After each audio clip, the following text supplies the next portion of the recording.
de Paulo aos Efésios, capítulo número 6, versículo de número 12. Quando você se localiza, queria agradecer a Deus por essa oportunidade. Muito bom estar aqui nessa noite para adorar a Deus junto com os irmãos. Louvo a Deus pela vida da minha esposa, Rebeca. Deus continue abençoando. Sempre que pode estar me acompanhando. Nossas amigas Natasha, cadê Silmara? Deus abençoe. A vida de Silmara também. Nosso líder Lourdes, contra dele, Deus abençoe. Está aqui comigo também meu irmão Diácono Gabriel. Que Deus abençoe em nome de Jesus poderosamente.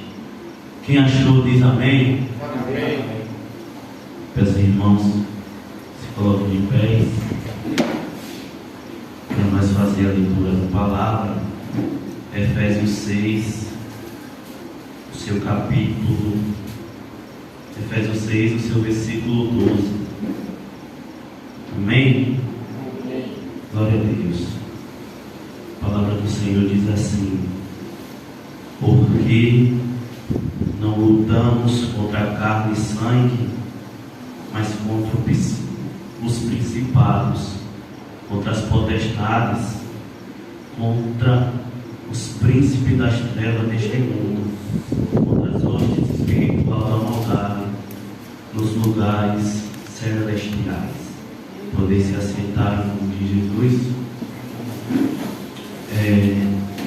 Lembrando que a nossa luta não é contra a carne e sangue, mas sim contra os principados e potestades.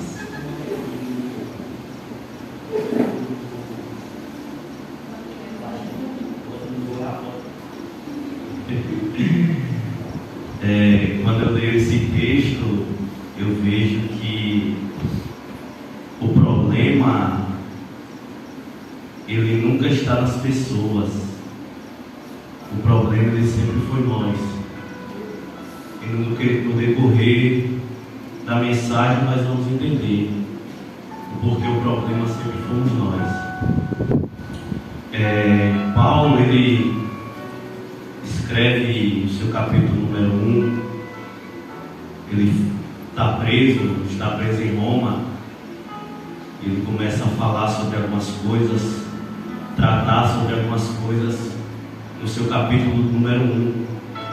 No capítulo número 2, Paulo ele começa a tratar com o povo que está em Efésios sobre a justificação, que nós antigamente nós estávamos mortos pelos nossos pecados, pelas nossas transgressões. Nós estávamos afastados de Deus, longe de Deus, porque o pecado uma vez entrou no mundo. Paulo continua dizendo que pela graça sois salvos, e isso não vem de vós, é dom de Deus. No seu capítulo de número 3, Paulo ele fala sobre a dispensação do mistério. E o que é isso, irmão? A dispensação do mistério é tudo aquilo que estava em oculto antes da vinda de Jesus Cristo, tudo aquilo que apontava para Jesus Cristo no Antigo Testamento. Isso é a dispensação do mistério. Por exemplo, quando o povo sente sede no deserto e o povo começa a pedir por água, a Bíblia diz que Moisés ele fere a rocha e a rocha sai água. Quando o povo ele está saindo do Egito, a Bíblia diz que o mar se abre e ele passa de pés enxutos. E Paulo ele fala isso em Coríntios: e o meu povo atravessou o mar vermelho e foram batizados e beberam de uma rocha, e essa rocha era Jesus Cristo. Então Paulo começa a tratar sobre essa dispensação do mistério. Jesus Cristo era um mistério no Antigo Testamento, a qual foi revelado pelo mesmo no Novo Testamento.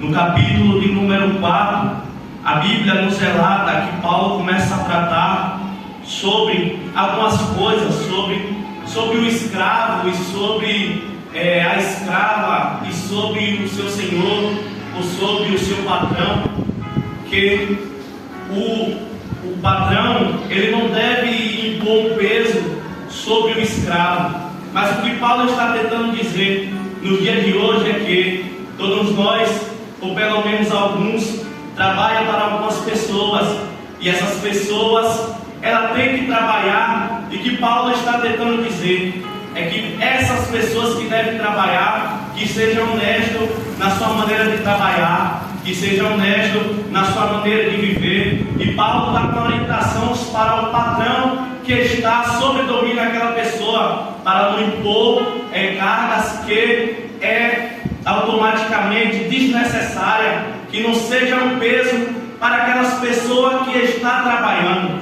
Quando nós vemos o capítulo número 5, Paulo ele vai tratar agora sobre um dos mandamentos que é com bênção. Mandamento esse que é honrar pai e mãe, para que os teus dias sejam acrescentados na terra. A Bíblia diz que Paulo também trata sobre maridos e sobre mulheres na carta que ele escreve aos Efésios. Paulo, no seu capítulo número 6, parece que ele muda o teor da mensagem. Parece que Paulo está totalmente contraditório daquilo que ele havia apresentando na carta aos Efésios. Paulo vai dizer que nossa luta, que nossa briga não é contra a carne e sangue, mas contra as potestades do mal. E eu te explico o porquê, mas antes vamos voltar um pouquinho na história. A Bíblia diz que certa feita apareceu apareceu Satanás para Deus se apresentando. Estava se apresentando o povo, estava se apresentando os filhos de Deus. De repente aparece também Satanás se apresentando para Deus. A Bíblia diz que Deus faz uma pergunta para Satanás: de onde tu vens? Satanás responde ao Senhor: eu venho de rodear e de passear por essa terra. A Bíblia diz que Deus dá testemunho de Jó, dizendo: viste o meu servo Jó, um homem íntegro, um homem direito, um homem que anda certo pelos meus caminhos. A Bíblia diz que Satanás responde: ele é íntegro, ele é certo, porque o Senhor está com ele. Permita-me que eu toque nele. A Bíblia diz que Deus tira a cerca, a proteção que protegia Jó. E agora Satanás ele vai tocar nas coisas de Jó. Deus ele dá uma ordem para que Satanás toque em tudo, mas não toque na vida de Jó. Aqui nós percebemos que a nossa briga não é contra o irmão, e nossa briga não é contra ninguém, é contra as potestades do mal, porque o diabo ele vem de contra-ataque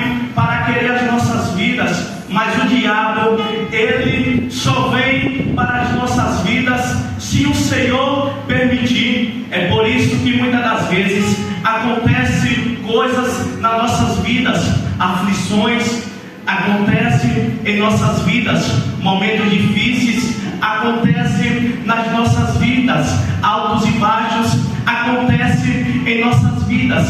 E se está acontecendo algo aparentemente de ruim em nossas vidas, é porque o Senhor permitiu, e o Senhor permite algo de ruim acontecer em nossas vidas por conta de um propósito. Deus ele permite coisas acontecer em nossas vidas por conta de um propósito lá na frente. Deus ele vai permitir acontecer muitas coisas em nossas vidas. Não é para mostrar que Deus conhece você, na verdade é ao contrário. Deus está tentando te dizer que você precisa se conhecer melhor. É por isso que as aflições em nossas vidas são muitas,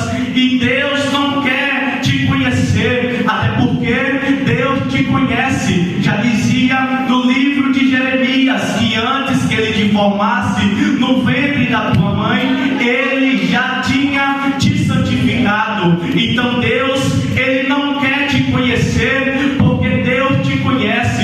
Deus, Ele quer que você se conheça primeiro, e o quanto você é capaz para chegar mais longe, mais firme na presença do Senhor. As aflições em nossas vidas, ela vem com um propósito, porque a Bíblia diz que Jó passou por tudo isso, perdeu filho, perdeu os seus animais, perdeu tudo de valor. Aí a Bíblia diz que Jó diz: antigamente eu te conhecia porque eu te vi, hoje eu te conheço porque eu sei quem tu é. Deus, Ele vai permitir coisas em nossas vidas para que nós reconheça quem Deus é em nossas vidas. Eu te explico melhor. Quando nós passamos por alguma coisa em nossas vidas, alguém do lado de fora está dizendo: como é que essa pessoa consegue ficar assim? Como é que essa pessoa tem muitos altos e baixos? Como é que essa pessoa consegue viver em uma família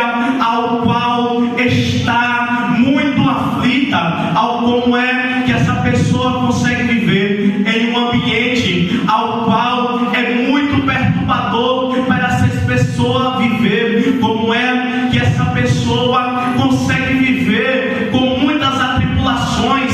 As pessoas só podem olhar para ti e dizer: é Deus na vida dele, é Deus na vida dela. As tribulações que vêm para nossas vidas é para nós entender que Deus é nas nossas vidas. Deus, Ele sempre tem um propósito. Que propósito é esse? Glorificar o nome dele através das nossas vidas. Deus, Ele nunca vai te dar um casamento, um relacionamento ao qual o nome dele não seja glorificado. Deus, Ele sempre vai te dar algo para que o nome dele seja glorificado.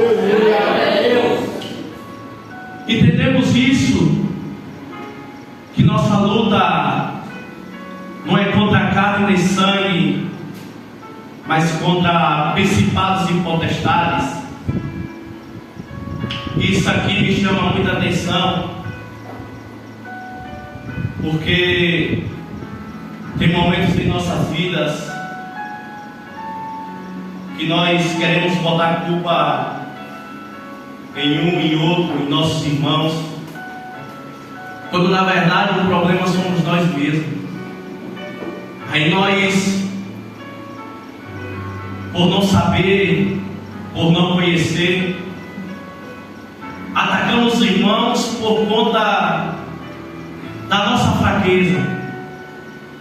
Queremos a todo momento procurar uma justificativa, quando o problema não é o próximo, o problema sou eu.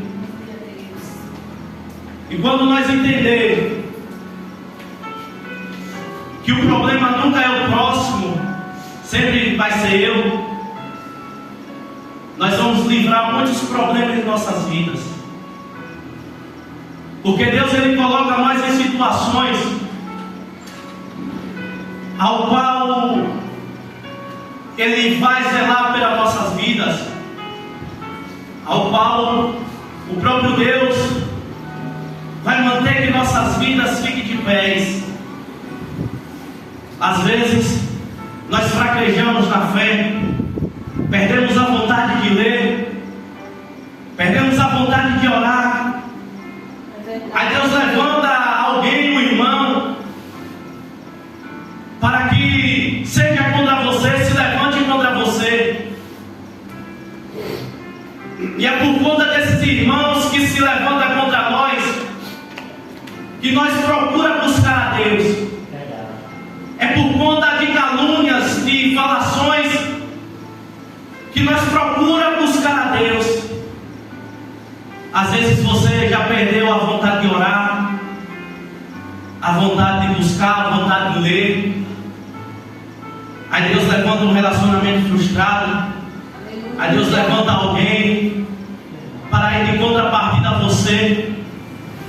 E você, sem entender o trabalhar de Deus, não sabemos que fomos nós mesmos que deixou de buscar a Deus, deixou de orar, de jejuar.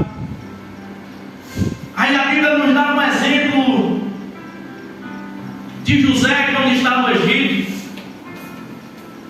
Ele vai dizer no seu capítulo 50 que tudo que foi mal se transformou em bem. Aí nós paramos para analisar que José poderia reclamar pelo simples fato de ele ter sido vendido pelos irmãos, de ele ter parado na casa de Potifar e ser acusado de algo que ele não cometeu. Ele poderia reclamar de ter parado na prisão. Ele poderia reclamar de tudo. Mas quando chegou o fim, ele falou: tudo contribuiu para o bem. O que ele estava tentando dizer era: olha, se eu não fosse vendido pelos meus irmãos, se eu não tivesse parado na casa de Potifar, se eu não fosse preso, o povo do Egito ia sofrer, o povo do Egito ia passar fome. Talvez nós não entendamos o propósito de Deus em nossa vida, mas a palavra do Senhor diz que a vontade dele é boa, perfeita e agradável para nossas vidas. Quando nós entender que o problema nunca está nas pessoas, nós vamos aprender a ser pessoas melhores. Aleluia. A Bíblia diz que às vezes nós estamos passando por perseguição. Aí a Bíblia me ensina diferente. Quando alguém estiver te perseguindo, a Bíblia fala: mude de rua. Então, se eu continuo na mesma rua, o problema não está em quem está me perseguindo. O problema está em mim. O problema nunca esteve, na maioria das vezes, no adversário, no diabo. A maioria das vezes o problema está em mim e você. Nós, muitas das vezes, queremos culpar o diabo. E nem tudo é o diabo, meus irmãos. Às vezes somos nós mesmos. Tem pessoas, pelo menos eu sei, se eu botar uma gasolina em meu carro, eu sei até onde ele vai, eu tenho noção mais ou menos até onde ele vai. Aí tem pessoas que sabem que a gasolina vai acabar, aí fala assim: eu não vou botar não, porque eu tenho fé em Deus que vai chegar lá. Aí quando vai no meio do caminho, a gasolina acaba e bota a culpa no diabo. Não foi o diabo não, foi você.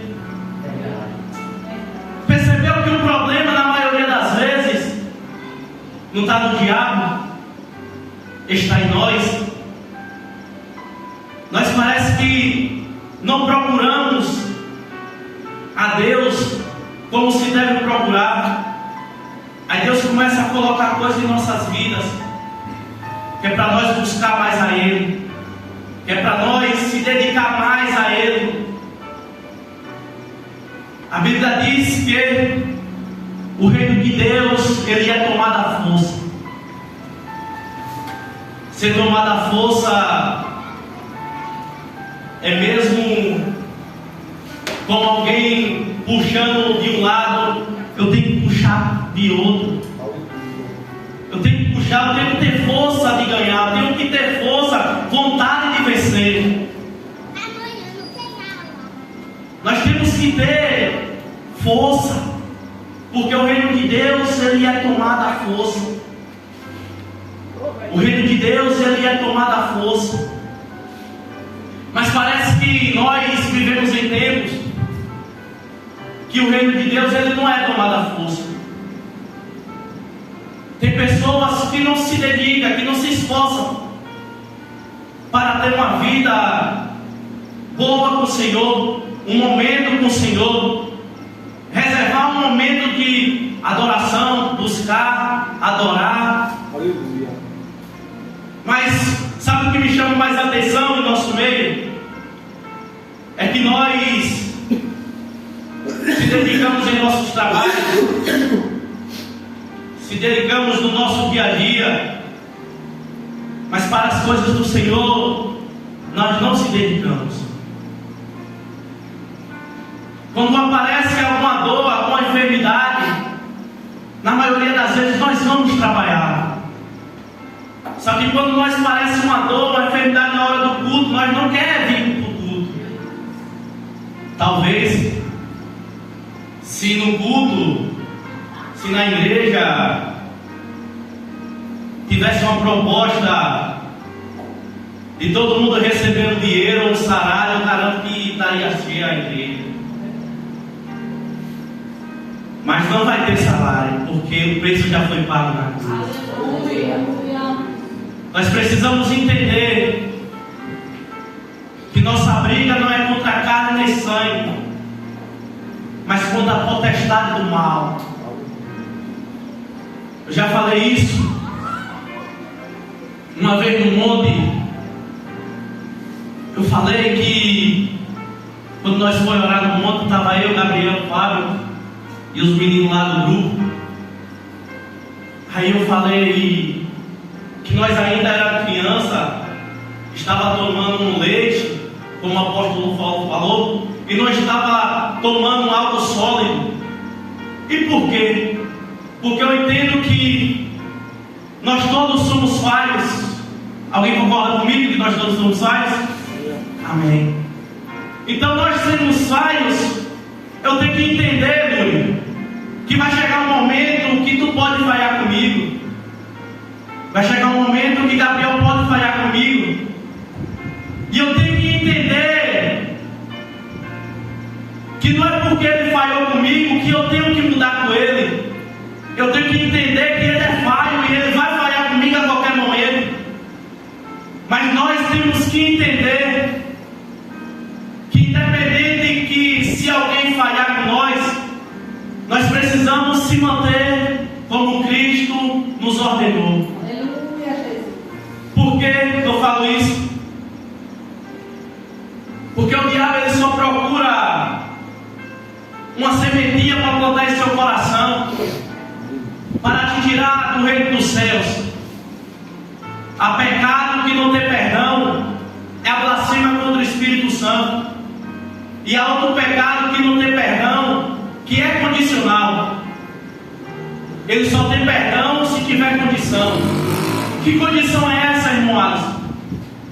A Bíblia diz que se eu não perdoar o meu irmão, que Deus não recebe a minha oferta. E se nós não perdoar o nosso irmão, Deus também nos não perdoa. Então esse pecado de não perdoar o irmão, porque ele falhou com nós, porque ele entristeceu o nosso coração, ele é condicional. Ele só vai ter perdão se nós perdoar o nosso irmão primeiro. Nós precisamos entender e ser pequenos cristos, assim como Jesus Cristo nos ensinou. A Bíblia diz que se o irmão te bate em uma face, tu dá outra. Nós estamos nesse mundo de passagem. E o inimigo ele não pode tirar a nossa salvação. O inimigo ele não pode tirar o nosso foco, que é Deus. Não pode tirar o nosso foco, o nosso alvo, que é o céu. Precisamos entender o que de fato nós estamos fazendo aqui na terra. Porque se nós não vigiar, o diabo bota contenda entre os irmãos. O diabo ele bota rancor, bota ódio no coração. E quando pensar que nós estamos desviados dentro da igreja, mas que nós venhamos vigiar e acreditar que o Senhor ele tem muito mais para fazer em nossas vidas. A nossa briga não é contra nossos irmãos, a nossa briga é contra principados e potestades. Quando nós entendemos isso, nós vamos perceber que o irmão ele falhou, o irmão ele caiu, o irmão ele fez alguma coisa que não lhe agradou. Mas o que nós vamos fazer pelo irmão? Nós vamos acabar de matar o irmão? Ou vai orar para que o diabo possa sair da vida do irmão? Precisamos entender qual é o propósito de nossa vida aqui na terra. E eu agradeço a minha oportunidade.